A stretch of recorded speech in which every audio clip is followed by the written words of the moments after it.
Hello friends, നമസ്കാരം. Welcome to Sangeetha's food gallery. നമ്മൾ ഇന്ന് ചെയ്യാൻ പോകുന്നത് നമ്മുടെ നാടൻ കപ്പപ്പുഴുക്കും മുളക് ചമ്മന്തിയാണ്. ഇപ്പോൾ കപ്പപ്പുഴുക്ക് ചെയ്യാനായിട്ട് 1/2 കിലോ കപ്പയാണ് ഞാൻ എടുത്തിട്ടുള്ളത്.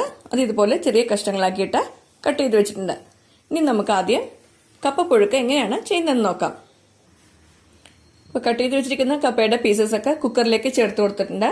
ഇനി ഇതിലേക്ക് 1/2 ടീസ്പൂൺ മഞ്ഞൾപ്പൊടി, പിന്നെ ആവശ്യത്തിന് ഉപ്പ് ചേർത്ത് കൊടുത്തിട്ട് പിന്നെ ആവശ്യത്തിന് വെള്ളം ചേർത്ത് കൊടുക്കുക. ഇത് വേവിക്കാൻ ആവശ്യമുള്ള വെള്ളം മാത്രം ചേർത്ത് കൊടുത്താൽ മതി.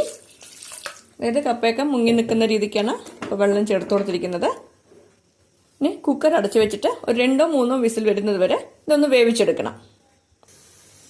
ഇനി നമുക്ക് കപ്പപ്പുഴുക്കിന് ആവശ്യമായിട്ടുള്ള അരപ്പ് തയ്യാറാക്കാം. ഇതിനായിട്ട് 1 കപ്പ് തേങ്ങയാണ് ഞാൻ എടുത്തു വെച്ചിരിക്കുന്നത്. 2 പച്ചമുളക്, 3 ചെറിയ ഉള്ളി, 2 അല്ലി വെളുത്തുള്ളി, ഇതെല്ലാം കൂടെ ഇട്ട് ഒന്ന് ചതച്ചെടുക്കണം. ഇത് അരയ്ക്കാൻ പാടില്ല, വെള്ളം ചേർക്കാതെ മിക്സിയുടെ ജാറിലിട്ട് ഒന്ന് ക്രഷ് ചെയ്തെടുക്കണ്ട്. ഇനി നമുക്കിത് അരച്ചെടുക്കാം. ഇതുപോലെ ഒന്ന് ചതച്ചെടുത്ത് വെക്കണം. ഇപ്പോൾ നമ്മുടെ കപ്പയൊക്കെ നന്നായിട്ട് വെന്തിട്ടുണ്ട്.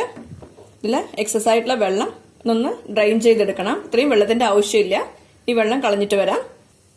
ഇതിലധികമായിട്ടുള്ള വെള്ളം കളഞ്ഞിട്ടുണ്ട്. ഇനി ഇതൊന്ന് ചെറുതായിട്ട് ഉടച്ചു കൊടുക്കണം. ഇപ്പൊ നന്നായിട്ട് വെന്തിട്ടുണ്ട്, അതുകൊണ്ട് ഞാൻ ഈ തവി വെച്ചിട്ട് തന്നെയാണ് ഉടച്ചു കൊടുക്കുന്നത്. അല്ലെങ്കിൽ നിങ്ങൾക്കൊരു സ്മാഷർ വെച്ച് വേണമെങ്കിൽ ഉടച്ചു കൊടുക്കാം. ഇത് നന്നായി ഉടച്ചിട്ടുണ്ട്. ഇനി ഇതിലേക്ക് നമ്മൾ അരച്ചു വെച്ചിരിക്കുന്ന തേങ്ങ, ചതച്ച് വെച്ചിട്ടുള്ള തേങ്ങ കൊത്ത് ചേർത്ത് കൊടുക്കാം. തേങ്ങാപ്പീരെല്ലാം ഇതിലേക്ക് ചേർത്ത് കൊടുക്കാം.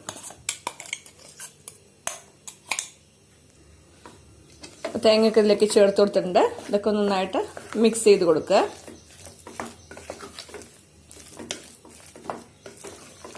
തീ ഓൺ ചെയ്തിട്ട് ഒരു 2 മിനിറ്റ് ഇതൊന്ന് മിക്സ് ചെയ്ത് കൊടുക്കണം. ഇതൊക്കെ നന്നായിട്ട് മിക്സ് ചെയ്ത് കൊടുത്തിട്ടുണ്ട്. ഇപ്പൊ പച്ചമുളകിന്റെ അളവിലൊക്കെ നിങ്ങൾക്ക് ആവശ്യമുള്ള എരിവിനനുസരിച്ച് മാറ്റം വരുത്താട്ടോ. നമ്മുടെ കപ്പപ്പുഴുക്ക് റെഡിയായി കഴിഞ്ഞു. ഇനി ഇതിലേക്ക് കടുക് വറുത്ത് ചേർക്കണം. പിന്നെ ഞാൻ പാനിലേക്ക് 1.5 ടേബിൾ സ്പൂൺ വെളിച്ചെണ്ണ ചേർത്ത് ചൂടാക്കാൻ വെച്ചിട്ടുണ്ട്. ഇനി ഇതിലേക്ക് കടുക് ചേർത്ത് കൊടുക്കുക. കടുക് ഒന്ന് പൊട്ടട്ടെ. കടുക് നന്നായിട്ട് പൊട്ടിത്തുടങ്ങി. ഇനി ഇതിലേക്ക് 3 വറ്റൽമുളക് പൊട്ടിച്ചത് ചേർത്ത് കൊടുക്കുക. പിന്നെ കുറച്ച് കറിവേപ്പില.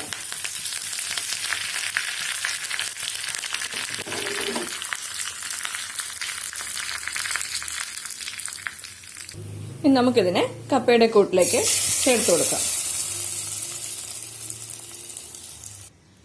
ഇപ്പോൾ നമ്മുടെ നാടൻ രീതിയിലുള്ള കപ്പപ്പുഴുക്ക് റെഡിയായി കഴിഞ്ഞു. ഇനി നമുക്ക് മുളക് ചമ്മന്തി എങ്ങനെയാണ് ചെയ്യുന്നതെന്ന് നോക്കാം. ഇപ്പോൾ മുളക് ചമ്മന്തി ചെയ്യാനായിട്ട് ഒരു 15 ചെറിയുള്ളി എടുത്തു വെച്ചിട്ടുണ്ട്. പിന്നെ 3 പച്ചമുളകാണ് എടുത്തിട്ടുള്ളത്. ഇനി ഇതിനെ അമ്മിക്കല്ലിൽ വെച്ചിട്ട് ഒന്ന് ചതച്ചെടുക്കണം. ഇതിന്റെ കൂടെ ആവശ്യത്തിന് ഉപ്പും ചേർത്തിട്ട് ഒന്ന് ചതച്ചെടുക്കണം. ഇപ്പൊ അമ്മിക്കല്ല് ഇല്ലാത്തവരാണെങ്കിൽ ഇതുപോലുള്ള ചെറിയ കല്ലിൽ വെച്ചൊന്ന് തട്ടിക്കൊടുക്കാം. ഇതുപോലെ ചേർത്തിട്ട് ഒന്ന് ചതച്ചെടുക്കണം.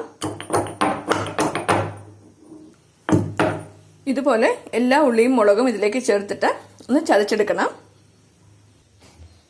ഇപ്പോൾ നമ്മുടെ ഉള്ളിയും മുളകും എല്ലാം ഉപ്പ് ചേർത്ത് ചതച്ചെടുത്ത് വെച്ചിട്ടുണ്ട്.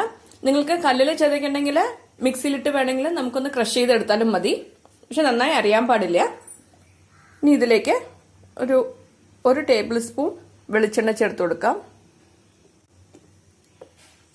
എന്നിട്ട് ഇതിനെ നന്നായിട്ടൊന്ന് മിക്സ് ചെയ്ത് കൊടുക്കണം. ഇപ്പോൾ നമ്മുടെ മുളക് ചമ്മന്തി റെഡിയായി കഴിഞ്ഞു. ഇപ്പോൾ നമ്മുടെ കപ്പപ്പുഴുക്കും മുളക് ചമ്മന്തി റെഡിയായി കഴിഞ്ഞു. ഇതിന്റെ കൂടെ ഒരു കട്ടൻ ചായ കൂടെ ഉണ്ടെങ്കിൽ വളരെ നല്ല കോമ്പിനേഷനാണ്. നിങ്ങൾ എല്ലാവരും ഈ റെസിപ്പി ട്രൈ ചെയ്ത് നോക്കുമെന്ന് വിചാരിക്കുന്നു. ഇഷ്ടമായെങ്കിൽ ലൈക്ക് ചെയ്യാനും ഷെയർ ചെയ്യാനും സബ്സ്ക്രൈബ് ചെയ്യാനും മറക്കരുത്. നിങ്ങളുടെ ഫീഡ്ബാക്ക് അറിയിക്കും വേണം. Thanks for watching.